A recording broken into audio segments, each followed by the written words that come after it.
you how to make a papier-mâché project. So let me introduce papier-mâché to you and the basic supplies that you're gonna need. So you need paper. Newspaper works great because it's really absorbent and it's usually pretty easy to find. Lately, actually, it's not as easy. Check around your neighborhood or wherever you live. Maybe there's some people that have extra newspaper if you don't.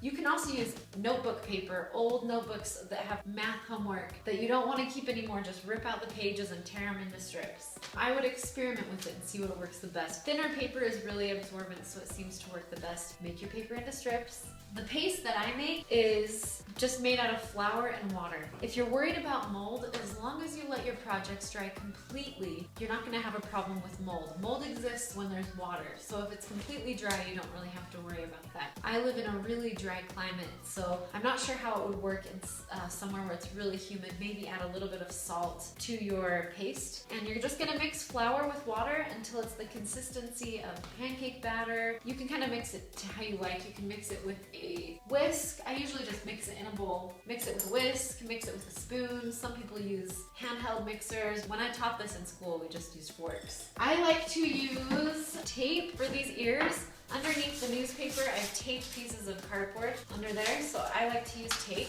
and I just use masking tape. You need an armature. So an armature is like a skeleton. It's what's underneath your sculpture. So guess what I use for this? A balloon. Yes, you're right.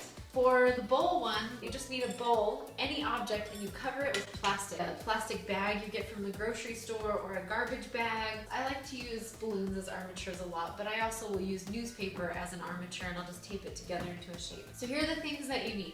You need an idea of the project that you want to make. You have to figure out how you're going to do it. So if you're doing something round like this or a piñata, you can just use balloons. If you're doing something smaller, you're gonna need to use newspaper and tape to make your armature or your skeleton. So you gotta think through that first. Second thing you're gonna do is find some paper. Third thing you're gonna do is get some flour and some water and make your paste. Then you're going to get your paper, which you've already made into strips. And then you're going to dip it in the paste, cover your project, do 1 to 2 layers first, let it dry overnight. Add a few more layers until it's strong enough till where you want it. Let it completely dry and then finish it. That you can paint it. I just like this. You can cut things out of it. There's a bunch of things you can do at that point.